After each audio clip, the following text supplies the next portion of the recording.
Yeah, so today is just about building a small compiler for some esoteric languages.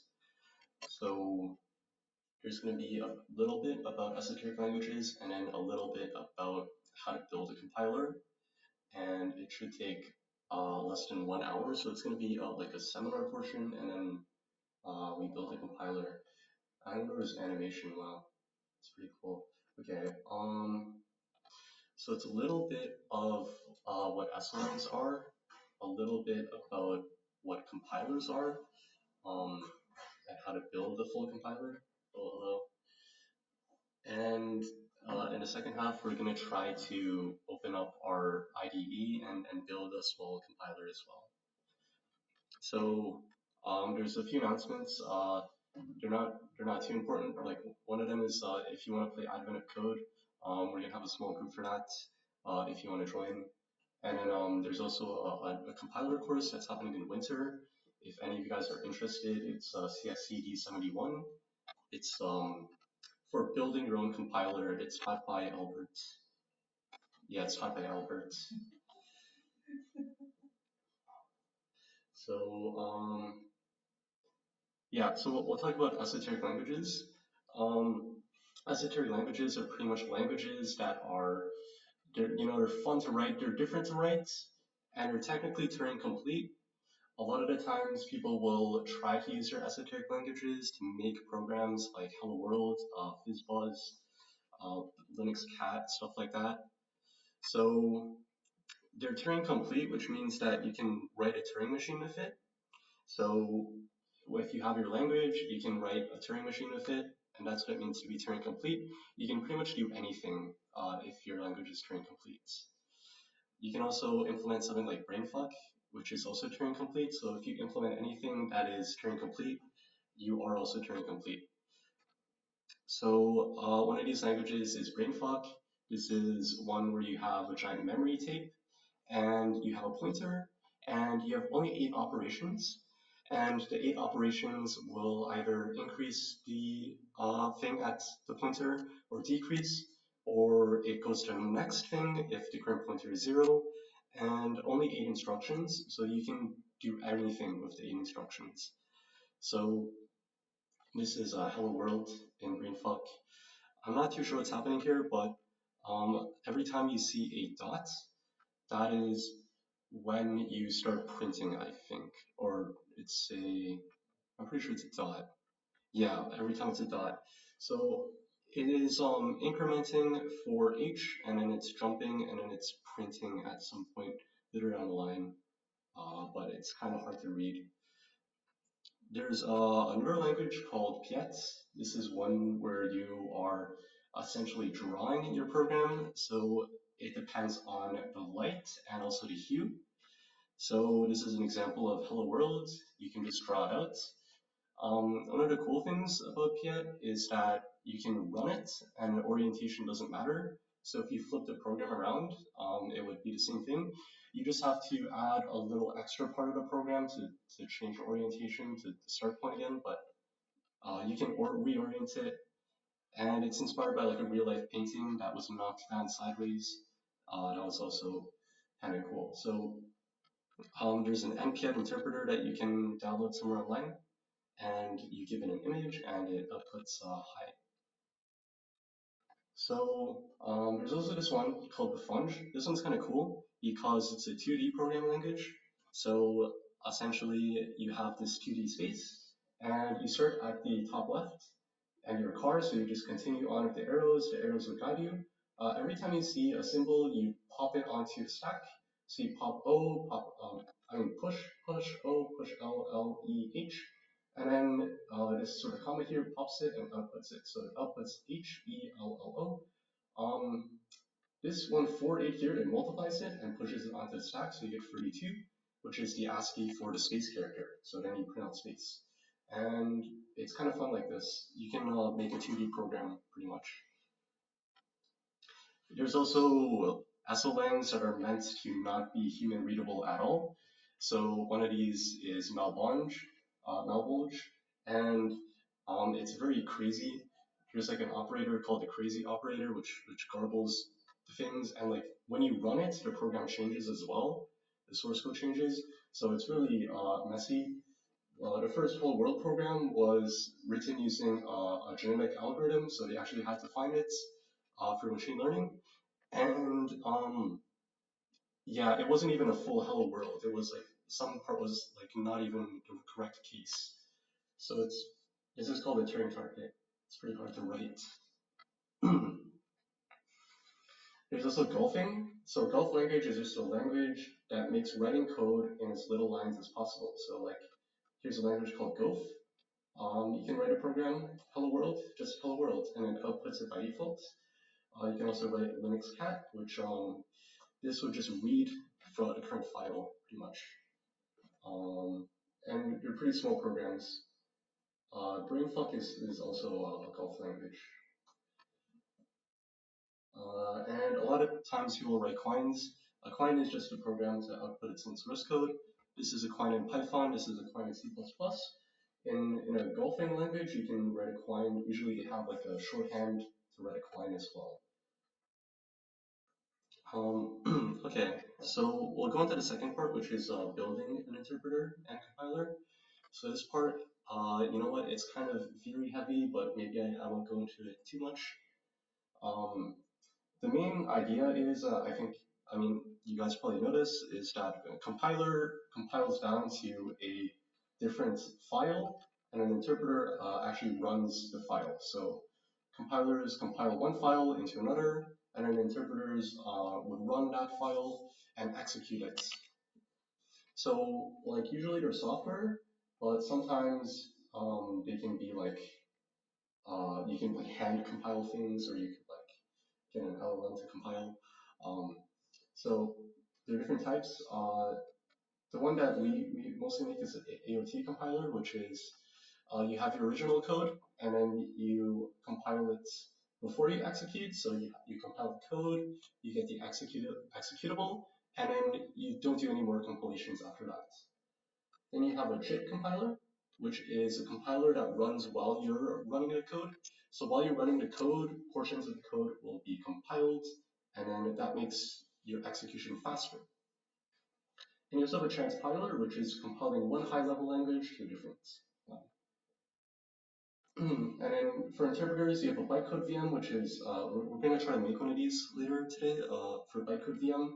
Essentially, you just have like a bunch of instructions, and then you evaluate the instructions linearly. So like an example is Python, Java. I think WebAssembly also has a bytecode, and Lua also has a bytecode as well. You have a AST tree, which like once you actually you have to do a little bit of compiling for this one. So you compile it into an AST tree, and then you can directly evaluate the AST. So I don't know how to make this, but I'm pretty sure. I mean, I read about this. There's a different type. You can just directly execute the AST. But yeah, so they're just software, so like you can hand compile if you want. You could feed it into LLM to get whatever you want as well. So we'll talk about compilers structure. I don't know if this is right, but like, and this might be too long, but usually they have like some sort of tokenizer, parser, and then generating the IR, and then generating from the IR, generating the actual executable code. So they split it up into 3 segments. You have the front end, which is all about taking the source code and creating a abstract syntax tree. And then you have the middle end, which takes the abstract syntax tree and optimizes it. It turns it into intermediate representation and it optimizes it. And then you have a backend, which takes that intermediate representation and turns that into executable code, object code.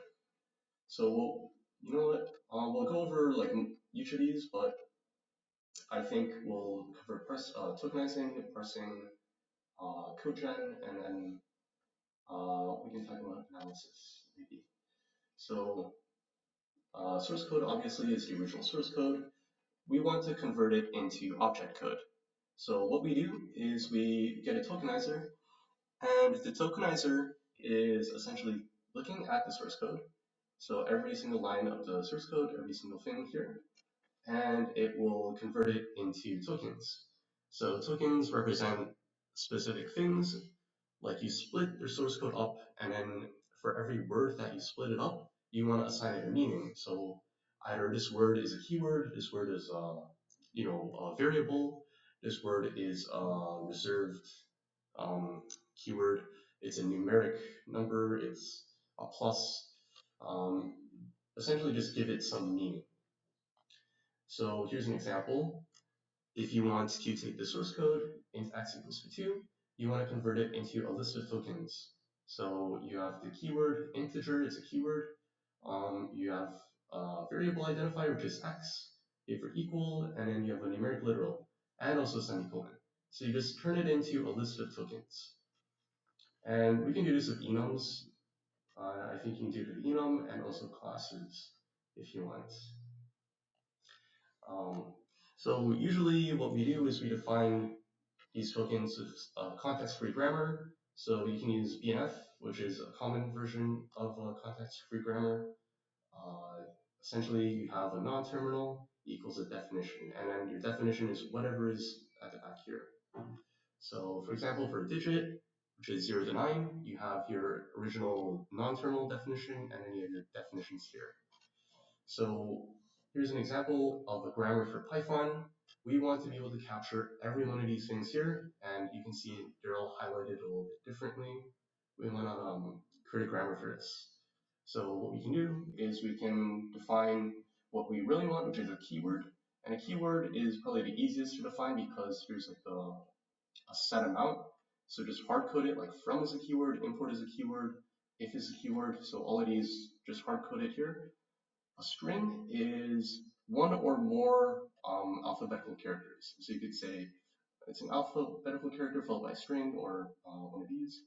And an alphabetical character is like just these. And identifier is literally just a string. A number is a series of digits. So you can do something similar to that. And a comment is this, what is it, pound? Pound followed by a string or several strings. So that's an example of creating grammar.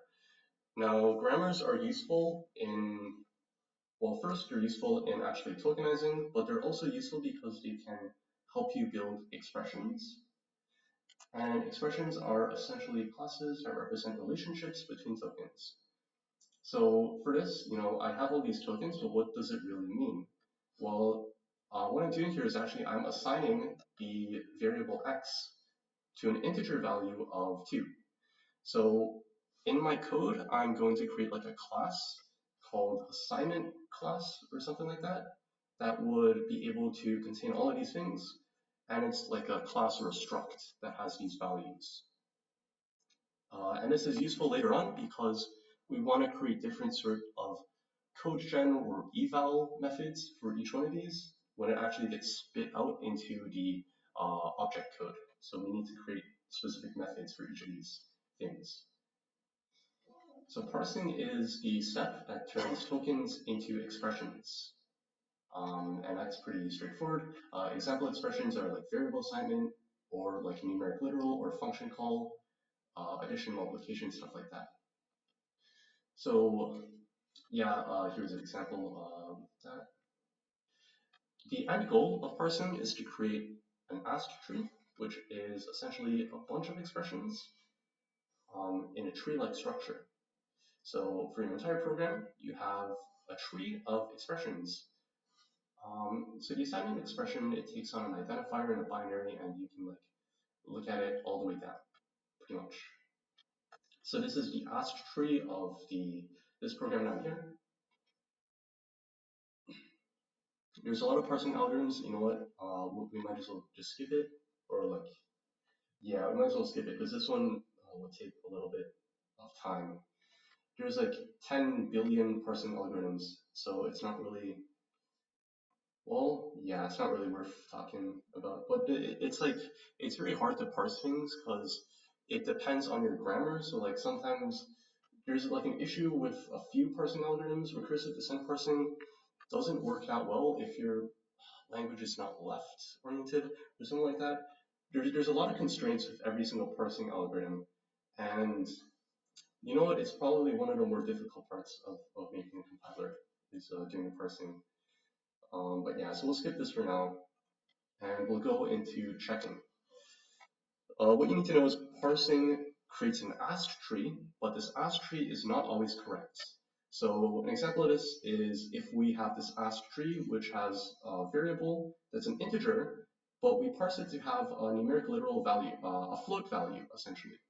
So our checker is looking at the semantics, looking at the meaning, and it would have to determine if an integer can actually have a float value, what it should do. Should it throw an error? Should it do an implicit type coercion? What should it do in this case? So that's what the checker is doing. It's looking at the tree and it's determining, should I do a typecast or should I throw an error? And after we do that, after we validate that our AST tree is correct, we turn our AST tree into intermediate representation.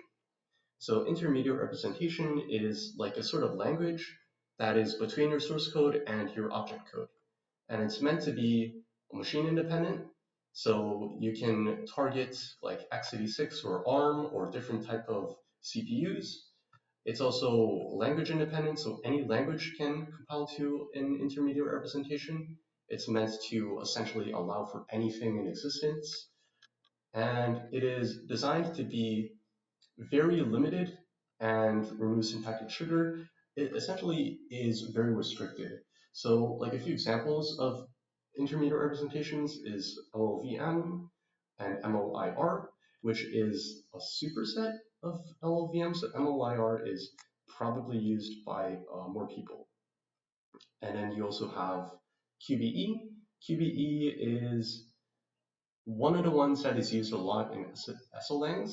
If you're making toy languages, a lot of people like to use QBE, but we're using LLVM.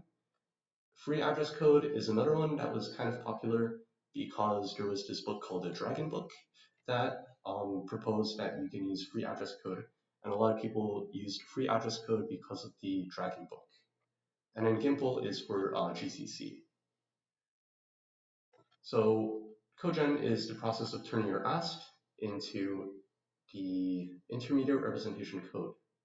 So here's an example. You have the AST, which is plus, and then you convert it into intermediate representation. That is assigning this temporary variable to the sum of our register A and 2, and their integer 64 values. Now, the important thing to note about when you're actually doing cogen is that things are emitted as basic blocks.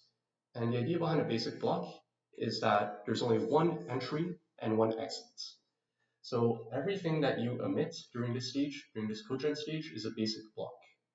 Now, what's not a basic block is if you have like a branch, because then you have two different sort of outputs, and you don't have one entry and one exit. So basic block is just one entry and one exit. The reason why we have basic blocks is because we can create a graph. So the graph analysis portion would create a graph from the basic blocks. You are able to determine which basic blocks lead to which other ones, set up loops, and set up that. So just define the control flow of your program. Now, this is one of the more final steps, is actually optimizing. So we're in the middle end now, and we're optimizing after we get the graph and the code. So there are two ways to optimize. You can either optimize the graph, or you can optimize the IR code. So if you're optimizing the graph, essentially you're looking at which parts of the graph dominate other parts of the graph. I don't know too much about this, but an example is like looking at data as it flows between different graphs and trying to eliminate data that's seen too much, or like reorient code so that you don't have to keep this data for that long. And also detecting loops. I don't know too much about this, but dominators are pretty important in this section. And what a dominator is it's essentially a block that dominates another block. So every time you reach this block, you have to reach this block. That's what dominating means. You can also optimize the IR. An example is dead code elimination, which looks at code that's not being used and then just removes that. So after you optimize, you do code gen, and code gen, the final step, it's the final step, or it's the second final step. It is about register allocation. So that's the main thing about code gen is that you're allocating the potentially infinite variables that you have in your source code into a finite amount of registers that you have in your CPU. So how do we allocate, the infinite amount into a finite amount? Well, you have to generate a graph, and you have to see which variables are dependent on each other, and you don't want the same. So like registers are represented as colors. You don't want the same register to depend on itself. So you have to create a graph where no two register depends on itself. Um, so yeah, you know what? I don't know what this is called. Like they call it graph coloring. It was from like MIT, I think, that had a small thing on this. But I think this is a good representation. You don't want the same register to depend on itself. And the last thing is machine dependent optimization. So in some processors, there's specific things they can do. Like in x86, you can XOR two registers to zero it out, or swap the variable, swap two registers by also doing a XOR. And that's something you can do in x86. So when we make a compiler these days, we're only focused on front end, right? We don't actually have to care about all the backend stuff. We don't have to care about doing register allocation or any of the code gen to the backend. All we're concerned about is tokenizing, parsing, checking that our parse tree is correct, and then generating the LLVM IR. And then we give it to LLVM to do all the other dirty work. So that's about compilers. Now we can take a small detour and talk about a VM, and we'll also make a VM later on. So a lot of things use VMs, Java uses VM, Python has a VM, WebAssembly has a VM. So a VM is essentially like a virtual machine. So you have bytecodes, and bytecodes, the simplest analogy is that it's like assembly. So like load 20 into a register, that's what like a bytecode kind of looks like. So the bytecode would be loaded. You get an array of bytecodes for the VM, so you have your source file, and then you just split it up into an array of bytecodes. And then the bytecode VM would try to look at every bytecode and execute what it actually wants to do. And there are two ways to manage memory. You can use a stack-based VM or a register-based VM. So a stack-based VM is managing memory with a stack. So every sort of memory that you want to allocate, you can either push it to the stack or pop it to the stack. Whereas a register-based VM, the memory is in registers, like variables, and you can directly insert into a register, read from it, or modify it. So Lua is an example of a register-based VM. And nowadays, most VMs have a JIT component. So JIT is just having something monitor the most frequently used code, and then it compiles the most common segments. And then instead of running those segments, you just run the compiled machine code, and that's a lot faster. There's this JavaScript engine called V8 that powers Node.js and Chromium. V8 uses JIT a lot. Because it uses JIT, it's really fast, right? Like these are examples of not using JIT, but this is base JIT, compiles a lot, saves a lot of time. So, we'll go into a little bit about LLVM, but it's actually very kind of deep, and I don't know enough to talk about any of the other stuff. The main thing is the IR language, which is essentially, it kind of looks like assembly, but not really. The main thing about this is that you can kind of read it. It's pretty readable.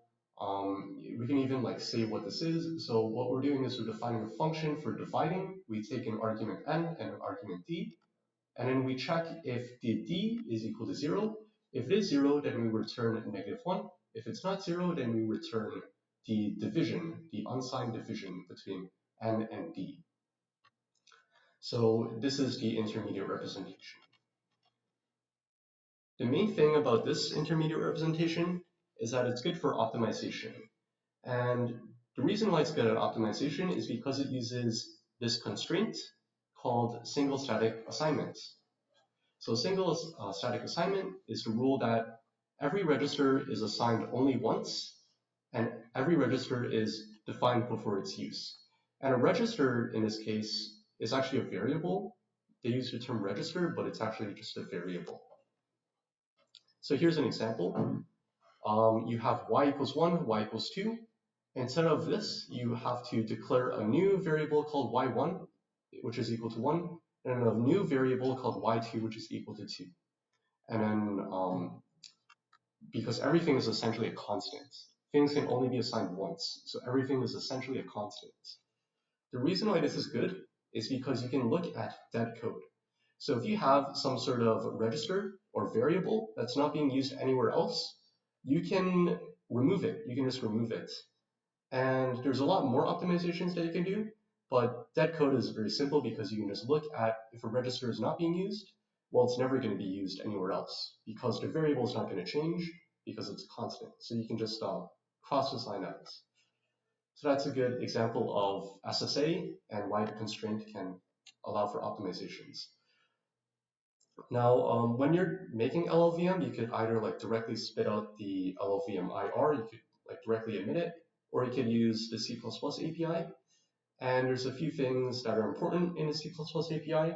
The module manages all the functions and globals, global variables, and the IR builder creates the actual instructions that you can use. So this is the LLVM module. You can see that it stores the global variables, a few type declarations for custom types if you want, and functions. So every time you make a function, or you want to define a function, or you want to define a global variable, you have to update the module. The IR builder, okay, this is kind of a complex line of code, but it's just a lot of boilerplate. And it's also C++, which has a lot of the namespace issues. Like C++ code is not very neat, but it's a very simple program. So you're making a context. Oh, I didn't explain the context. The context is essentially just, it ties the module and the IR builder together and provides you access to LLVM custom data structures. But every time we want to do anything, we need to make a context. Then you make a builder, and then we create a value. So we ask the context, which holds all of the LLVM values, to give me a float. So it gives me a float pointer. Yeah, it gives me a float pointer for a float with a value of 2. Then it gives me a float pointer for a value of 1. And then what I want to say is the builder can create an expression for a float subtraction between this left value and this right value. And then what this spits out is the float subtraction between the value of 2 and the value of 1. So that's an example of making code with C++. So we're going to try to do this maybe. Ansh is going to try to build an interpreter first, and then I'll try to build a compiler. But yeah, so we'll have like a 10-minute break, and then you can see if you can install these tools. Yeah, I'm gonna have to install LLVM.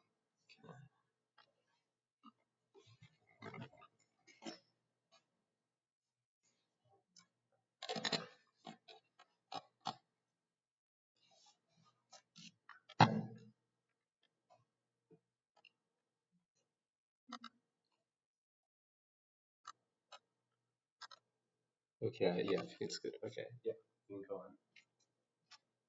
Okay, yeah, so here's a quick visual. No, not this one. Here's a quick visual of how it works. So you can see, right? So as it iterates through, you can kind of see what the commands are doing and how the tape is affected at the top there. It's fairly simple to kind of see. So yeah. So before we actually build the interpreter,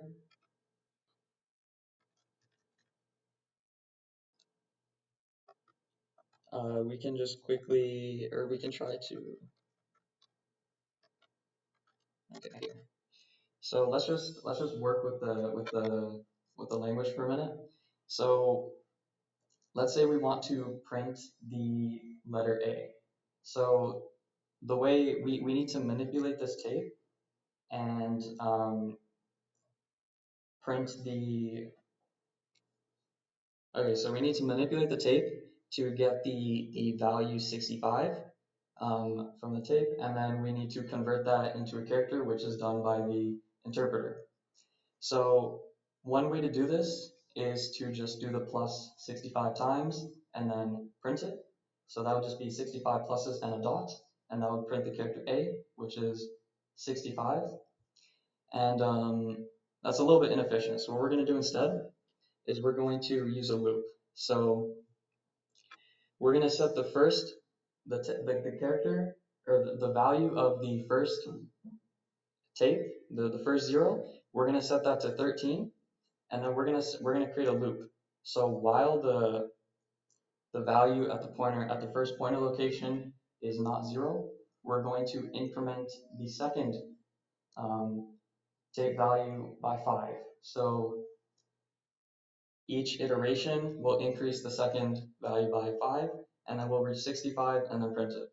So how we're going to do this?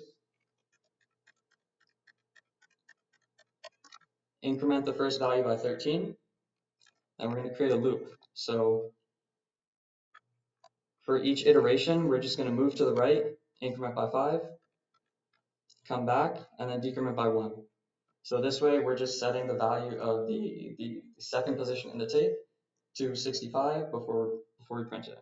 So then we just move to the right and print that value. So if we execute it, we get the output A. So that's kind of how it works. So now let's open VS Code, which is here. Looks a little bit unusual. This is using Vim. Right.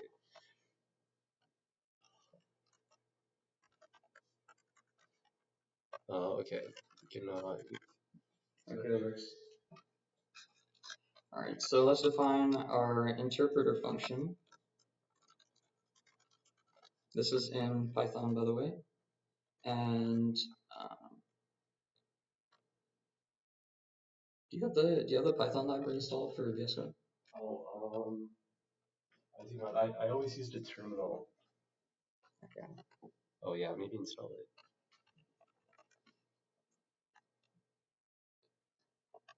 Which one is the Python one? This? Oh, wait, maybe I'll get like actual VS Code. Okay. This one is. Oh yeah, you can. Yeah, okay. Do you know what this one is? It's the one without telemetry. I just never used it before. Yeah, this is not as good. It's missing like the plugins. Okay. Okay. Do I have this? Oh wait, okay, I have it here. Okay, yeah, this probably works. Okay. So. Okay, so let's define define our interpreter function, and we're going to take a string input, which is the actual VF commands, so like the plus, the arrows, the loop, and we are going to output nothing because we'll be printing stuff as we go. So remember we had the tape, and that's the most important part when we're working with VF. So let's just initialize our tape to be a list containing a single 0. So in other languages, you probably have to set your tape now, like you have to initialize the entire space at this point. But since we're working with Python, it's pretty easy to just dynamically append zeros. So that's the way that we're going to do this. Then we can just create a pointer at the position 0 just to initialize it. And here we'd start iterating through the instruction. And let me actually zoom in a little bit. So here, this is where we kind of iterate through the instruction, the BF code, and we start manipulating the tape. So the naive way to go about this would be to use a for loop. But the issue with the for loop is that we have the brackets. So there's a lot of jumping back and forth within the instruction. So we can't just iterate through it linearly. We need to create another pointer that goes through the input string.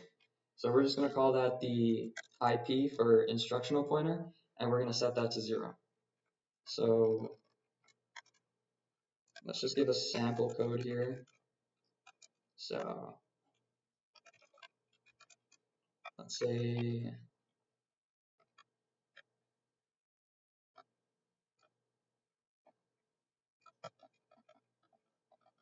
I can't copy this. Here we go.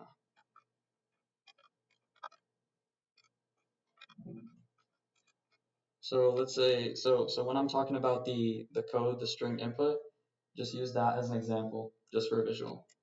So we're going to say while the instructional pointer is less than the length of the code, we're going to keep iterating through this. So we're just going to do a match case format, and just depending on the instruction we're given, we're going to do something with it.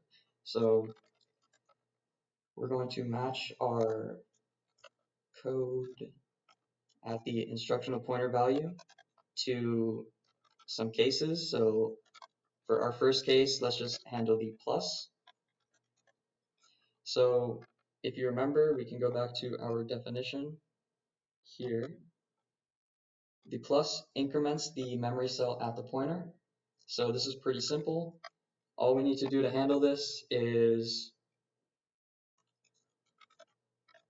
increment the value of the tape at the pointer by 1. And that's pretty much it. And then since we have our a manual instructional pointer, we have to increment that. And we have to do that for every iteration. So we just have to increment our instructional pointer by 1. So the minus case is very similar. We can just decrement our pointer by 1, or decrement the value at the pointer by 1. And then increase our instructional pointer by 1. So yeah. So for the next case, we're going to talk about the right and left arrows. So this is pretty simple. All we need to do really is just move the position of the pointer. So for the right arrow, we can just increment the pointer by 1. And for the left arrow, we can decrement the pointer by 1. However, since we are dynamically allocating our tape, we need to append a 0 if we're ever beyond the scope of the tape. So that way we're just going to do a quick check. So if the pointer value is greater than or equal to the length of the tape, then we can just append a 0, like this. And then of course increment our instructional pointer by 1, and that is the right case handled.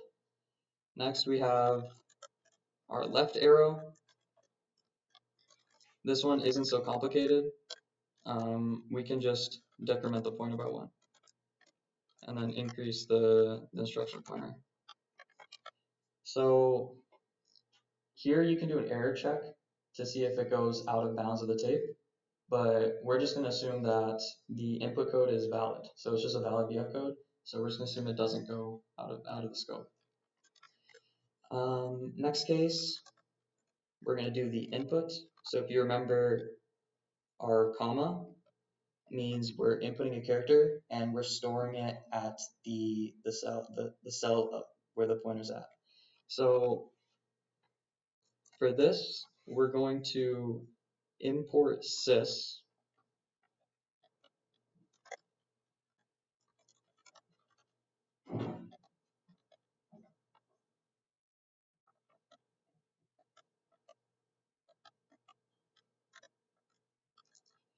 and we're going to say that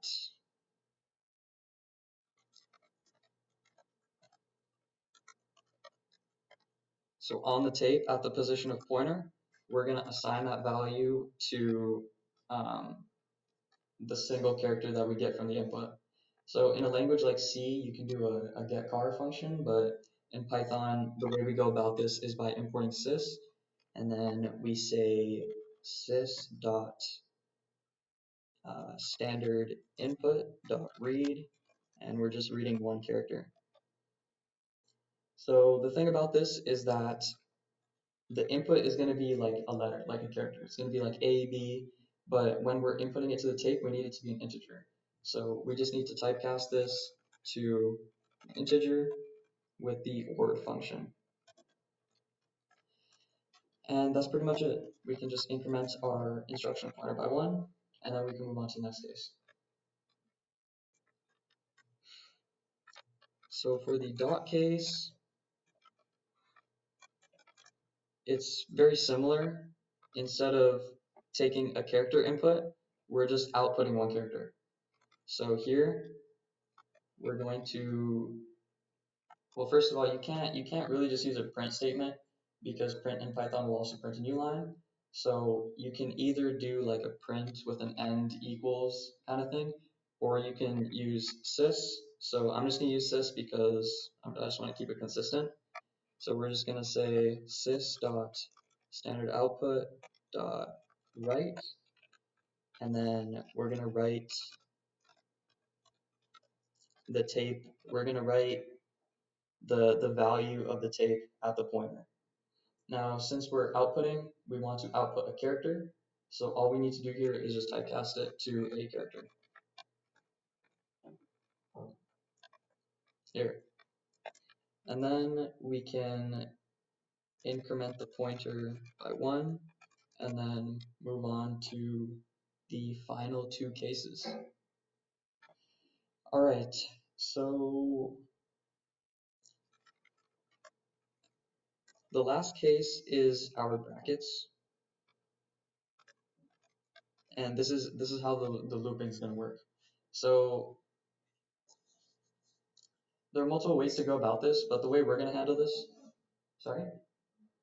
Okay. So the way we're going to handle this is by creating what's called a jump map. So it's basically a dictionary that contains the locations of the left and right brackets and their corresponding left or right bracket. So what we basically want to do is just be able to call the instructional pointer at the left bracket and return the right bracket so we can continue from there. So to recap the definition, it just says if the cell at the pointer is 0, we jump to the corresponding right bracket, and in the other case is the same thing, but just in the case that it's non-zero, we'll jump to the beginning bracket. So let's build our map. We're going to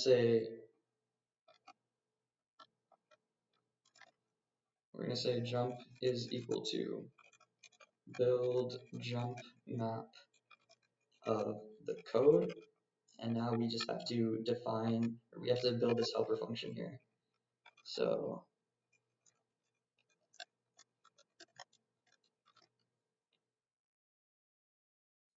we're going to take the code as an input, and this is a string, and we're going to output a dictionary of type int. Okay, so the thing about this is that when you can't just iterate through a list and look for the first like exit bracket, because you can have some nested brackets. So the way we handle this is actually with the stack. So we're going to use the push and pop functions to handle finding the corresponding left or right brackets. So we're going to create a stack, and we're going to create our dictionary, which is jump. And we're going to say we're just going to iterate through the code. So we're just going to do for I in range of the length of code.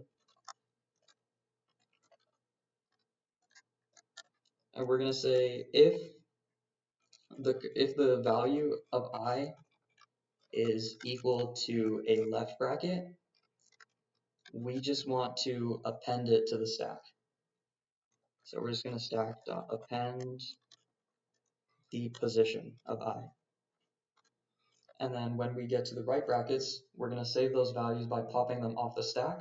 So that's how you're going to get that corresponding match. So we're going to say if code at I is equal to the right bracket, then we're just going to say the jump at position I is going to be equal to the stack dot pop. So basically what we have right now is the position of our right bracket will return us the left bracket, but we want both directions. So we just need to basically just say that our left position is our jump I. That's where our left bracket is right now. Our right is just the position I. So now we can just save the opposite direction. So we can just say jump left equals right. There. So now we have a dictionary that contains contains every bracket position and its corresponding left or right bracket. So that's how we'll handle the jumps. So now we just need to return the dictionary. So we can just return jump.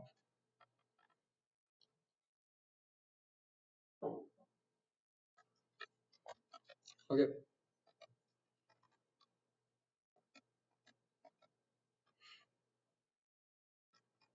So now if we come back down to our left bracket case, we can just revisit the definition. So if the cell at the pointer is 0, so we're going to say if the tape at our current position is equal to 0, then we need to jump to the matching exit bracket. So we're just going to say that the instructional pointer is equal to the jump of the instructional pointer.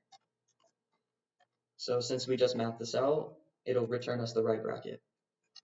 Then we just do an else case, and if we don't need to escape the loop, then we're just going to continue through the iteration by incrementing our instructional pointer by 1. So here we're just continuing in the case that it is not 0. And then finally we have our right bracket case. So here it's pretty similar. If tape pointer is non-zero, then we're gonna do the jump. So it's just the opposite. So we can just say if tape at the pointer is not equal to 0, then we can just jump. So we have both directions, so this will take us back to the beginning bracket, and then otherwise we just keep iterating. And that is it for the BF interpreter. So now what we can do is just test that this actually works. So let's just define main here.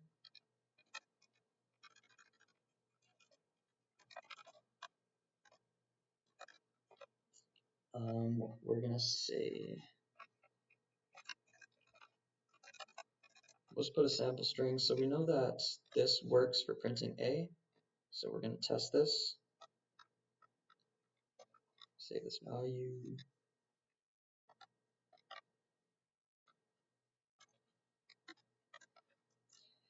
Then we're gonna run the function with the BF code inputs.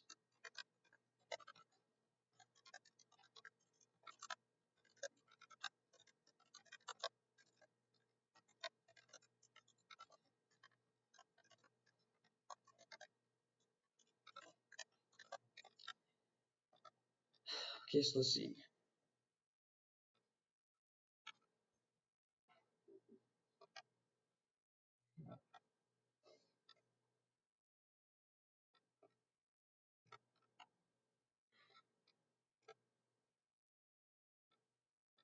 Wait.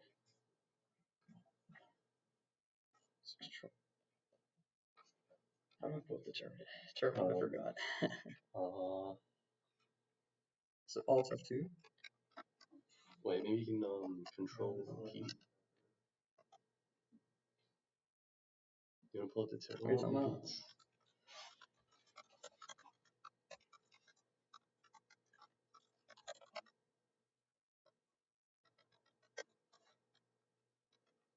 Okay.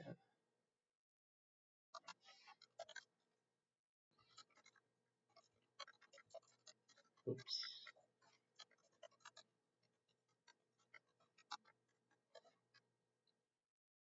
Oh, Alright, I messed up the bracket.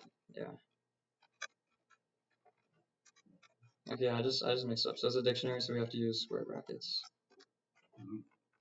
Hopefully that's the only error.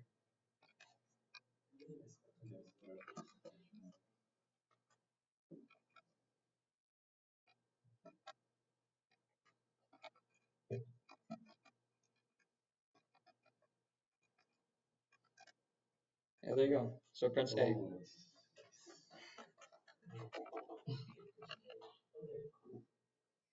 So on the Wikipedia, there's actually the hello world that we saw earlier right here. So let's check if this one works as well.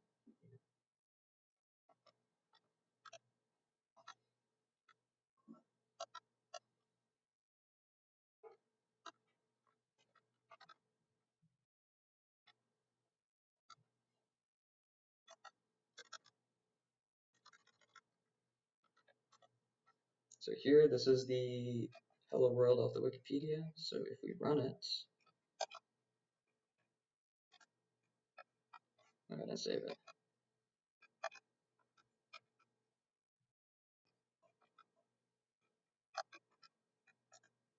There you go, Prince Hello World. So that is the interpreter. It's fairly simple, very entry level for you know, building the first time interpreter. So, but yeah.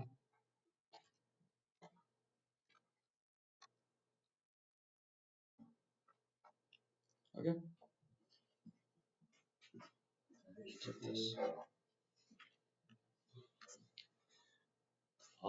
So yeah, in any language that can build brain fog is Turing complete. So Python is Turing complete. So that's pretty good.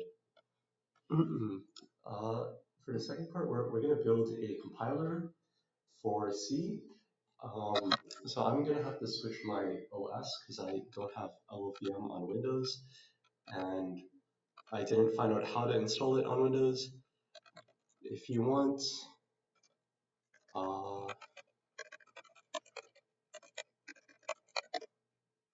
the code is admittedly kind of long, like 400 lines of code.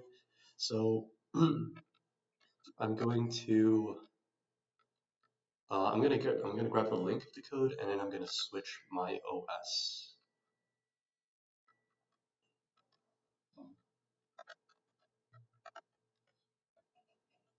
Oh, also, if any of you guys wanted the slides, let me actually post the slide link as well.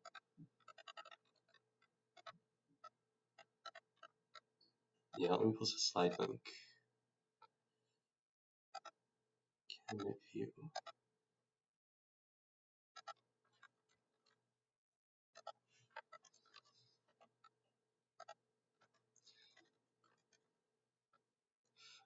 This is not, okay, I'm gonna make a QR code.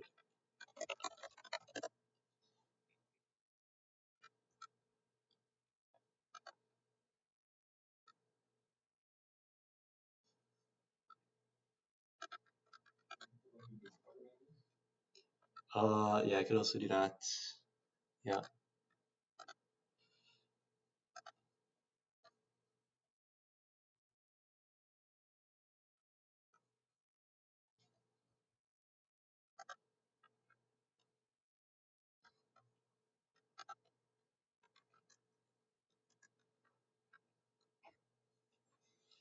Okay, but so that's the Canva link, and this is a image of the QR code that's online, qrcodegenerator.com. If you want the link. There is like extra stuff at the end for like other docs, but I'm just gonna switch my OS now. So if you wanted to look at the other stuff, that's the link.